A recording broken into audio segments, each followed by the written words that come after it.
Welcome back, and today is the third day of repotting.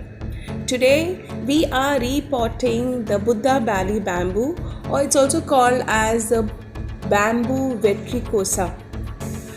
Well, it's called as a Buddha Valley bamboo because of that slight belly out of the bamboo.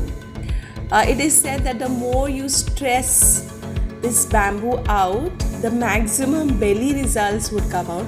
That means you have to stress it for water, you have to stress it for fertilizer, stress it with reference to the pot size. The larger would be the belly of this bamboo. Also, bamboos are considered to be auspicious. It is said that they have to be in the house, placed on the east side of your house to bring in good luck. So here it is. I have a Buddha Valley bamboo for the last 4 months, and since that day when I got it home, I'm planning to repot it.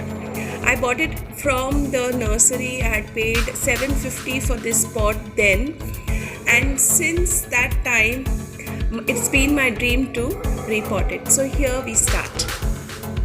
A lot of muscle power to get it out from this pot. We did bang it from all the sides to loosen up the soil, and finally here it is, all root bound.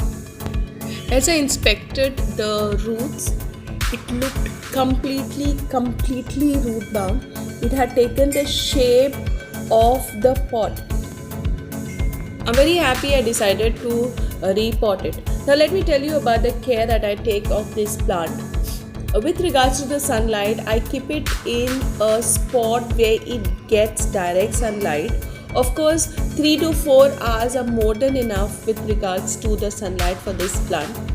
Another thing here would be, if you have to water it, you have to keep in mind that you water it on a regular basis. Please do not forget to water it. The moment that the roots dry out, it has an impact on its growth.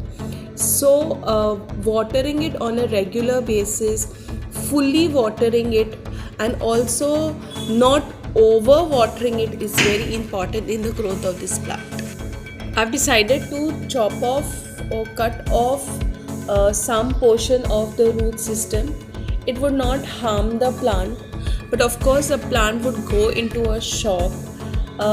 What I've decided is I'm going to cut this plant into 2 halves, propagate it into 2 plants and pot them separately.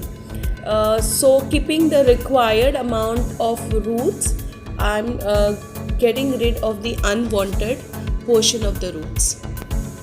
For the soil mixture, I have taken 40% of garden soil, 40% of vermicompost, and the 20% I have taken as coco peat, and to that I have added a bit of fungicide. So here I've taken a bigger cement pot, and to the sides I'm going to add the soil that I have made. I have not disturbed any of the root system around the main portion of the plant, so that it adapts well.